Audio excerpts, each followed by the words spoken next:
শেষ গ্রেপ্তার হয়েছিলাম 2022 সালের 12 ডিসেম্বর রাত্রে 1:15টার সময়। সিটিটিসির মেহমান হিসাবে ছিলাম 13 দিন। সেখানে আয়নাগরে আমাকে রাখে নাই, কিন্তু আয়নাগর আমি দেখেছি। আমাকে স্থানান্তর করা হলো কাশিমপুর হাই সিকিউরিটি নামে যে জেলটার কথা আপনারা শুনেন, বাংলাদেশের নিকৃষ্টতম দুনিয়ার ছোট্ট জাহান্নামে। এর চাইতে খারাপ কোনো জেল বাংলাদেশে নাই। আমাকে পছন্দ হয় নাই কি কারণে আমি জানি না, আমি ছাড়া বাকি সকলের হাতে হ্যান্ডকাপ, পায়ে বেড়ি। এর মধ্যে কয়েকজন বিজ্ঞ বয়স্ক আলেমও ছিলেন। একজন আমাকে বললেন, আমি প্রথম দিন আপনার জন্য কিছু হাদিয়া পাঠিয়েছিলাম, আপনি কি পেয়েছিলেন? আমি বললাম, আল্লাহু আকবার, আপনি তাহলে আল্লাহর সেই ফিরিস্তা। সেই দিন আমি খালি হাতে কিরানীগঞ্জে ঢুকেছিলাম, বৃষ্টি ও জোর দ্বারায়।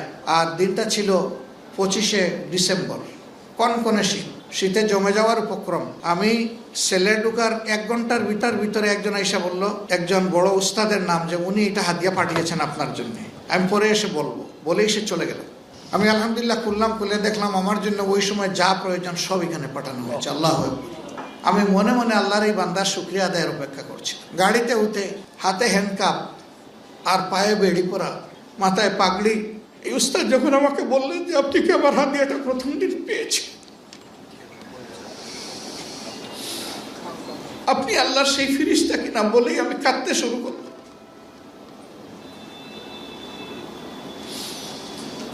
আমার যদি শক্তি থাকতো, ওনার পায়ের বেড়ি এনে আমার পায়ে লাগাইতাম, হাতের হ্যান্ডকাপ এনে আমার হাতে পরাতাম। ওই বাসে বসে বসেই শুনলাম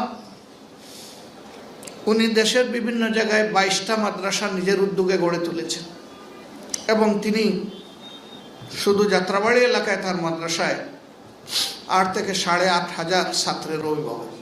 বড় আফসোস হল, আহারে এই মানুষগুলো তো এই জমিনের গুনাহগারদের জন্য দোয়া হালতে তারা থাকবেন, তাদেরকে মুক্ত থাকার কথা ছিল।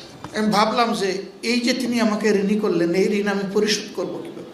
আমি তাকে চিন্তা করি, তার নামটাও শুনি নাই, জীবনে কোনোদিন দেখি নাই, মুলাকাত করি নাই, সালাম বিনিময় হয় নাই। তিনি কেমনে বুঝলেন যে আমার এইগুলা প্রয়োজন?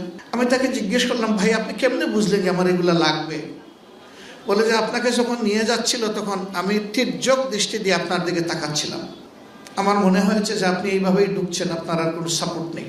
পরের দিন আমার জন্য জেল কর্তৃপক্ষের কিছু জিনিস এবং বাইরে থেকে কিছু জিনিস কিনেছে। ওই রাত্রেই তো আমি বরফ হয়ে যেত। আমি বিশ্বাস করি এটা আমার জন্য নয়, আল্লাহর এই বান্দা এই কাজটা করেছেন মহান আল্লাহর জন্য। এরকম যদি মানুষের মধ্যে ভালোবাসার একটা পরিবেশ আমরা তৈরি করতে পারি, আল্লাহর এই জমিন আল্লাহর রহমতে ভরে যাবে ইনশাআল্লাহ।